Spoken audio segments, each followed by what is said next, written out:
మీ business ఏదైనా మీ ఊర్లో promotion చేయాలంటే అది సుమన్ టీవీతోనే సాధ్యం. ఇప్పుడే సంప్రదించండి. రవి అస్తమించిన బ్రిటిష్ సామ్రాజ్యం 200 సంవత్సరాల తెల్లదొరల పాలనలో నలిగిన భారతదేశం. లక్షలాది మంది స్వాతంత్ర పోరాట యోధుల రక్తార్పణం.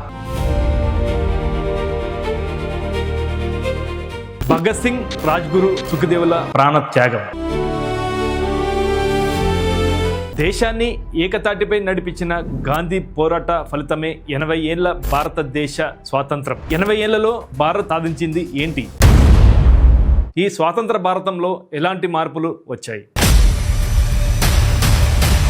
స్వాతంత్ర దినోత్సవ వేడుకలు జరుపుకుంటున్న నేపథ్యంలో కర్నూలు ప్రజలు ఏమనుకుంటున్నారో ఎక్స్క్లూజివ్గా సుమన్ టీవీలో.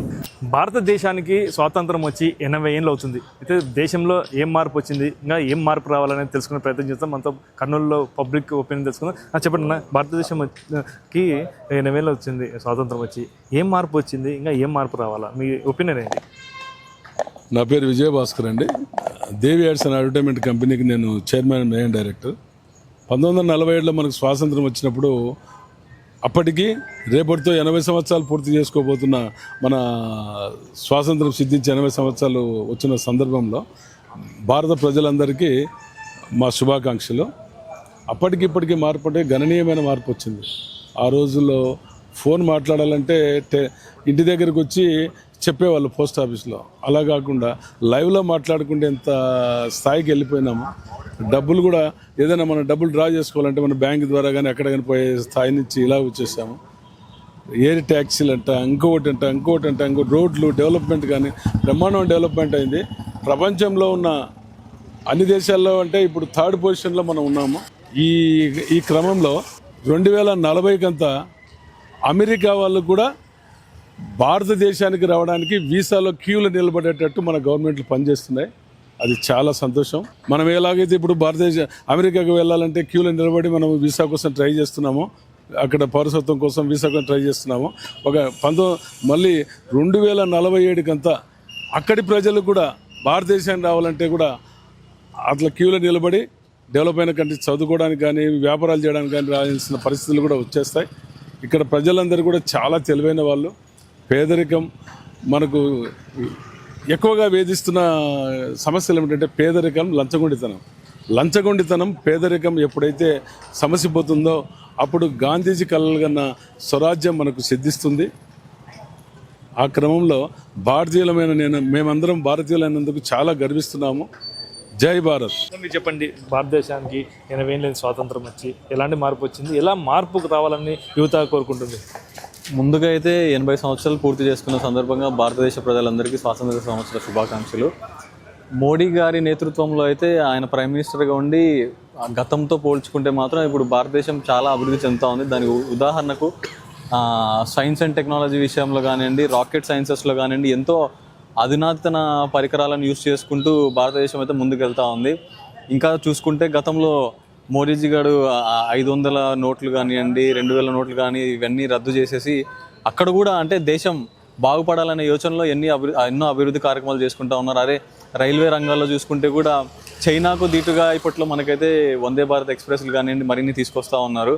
ఇంకా కొంచెం మార్పులు కావాలనుకుంటే మన రక్షణ శాఖలో కూడా రష్యా లేకపోతే అదర్ కంట్రీస్తో పోల్చుకుంటే ఇక్కడే ఇప్పుడు మనకు ఫైటర్ జెట్స్ కానీ అవన్నీ కూడా మన దేశంలోనే మ్యానుఫ్యాక్చరింగ్ జరుగుతూ ఉండి మన దేశం అయితే ఎంతో ఆ మార్పు చెంది ముందుకెళ్తా ఉందని చెప్పేసి చెప్తా ఉన్నాను. పాపులేషన్ ఎక్కువ ఉన్న కంట్రీలో ఇండియా కూడా ఉంది కాబట్టి యువతకు అంటే ఎప్పుడైతే టెక్నాలజీస్ అభివృద్ధి చెందుతాయో ఆటోమేటిక్గా కంపెనీస్ వస్తాయి, అలాగే ఉద్యోగ అవకాశాలన్నీ భారత్లో దొరుకుతూ ఉన్నాయనుకోండి.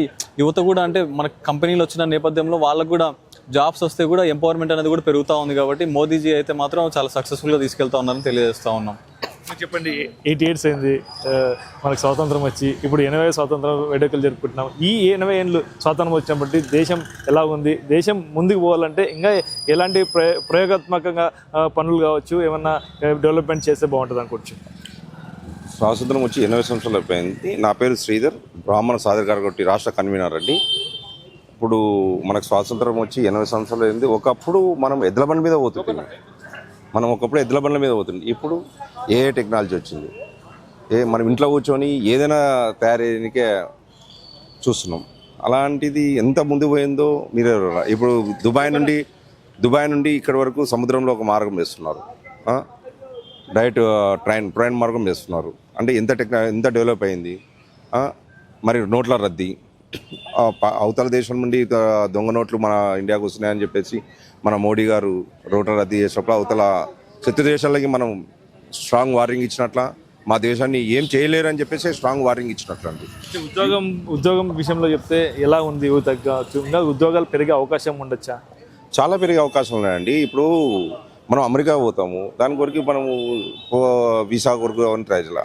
అలాంటి ఇబ్బంది పడకూడదనే మన మోడీ గారు ఇక్కడనే డెవలప్ చేయాలి, యూత్కి డెవలప్ చేయాలి. ఫ్యాక్టరీస్ కానీ ఫైటర్ జెట్స్, ఇప్పుడు ఫైటర్ జెట్స్ మన రాయలసీమ పడుతుంది. ఒకప్పుడు మన రాయలసీమ రత్నాల సీమ అంటుంది, ఇప్పుడు రాయలసీమ అయింది. అదే రాయలసీమని ఇప్పుడు మళ్ళా చంద్రబాబు నాయుడు గారు కానీ, లోకేష్ బాబు కానీ, భరత్ గారు కానీ దాన్ని మళ్ళీ రత్నాలసీమగా మారుస్తున్నారు.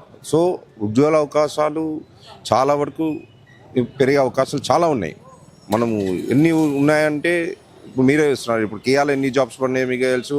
ఇప్పుడు ఓరకల్లో ఎన్ని ఫ్యాక్టరీస్ పడుతున్నాయి మీకు మీడియా వరకు మేము చెప్పాల్సిన అవసరం లేదు. సోలార్ ఉంది, కియా రాయలసీమ, అది రిలయన్స్ వచ్చింది.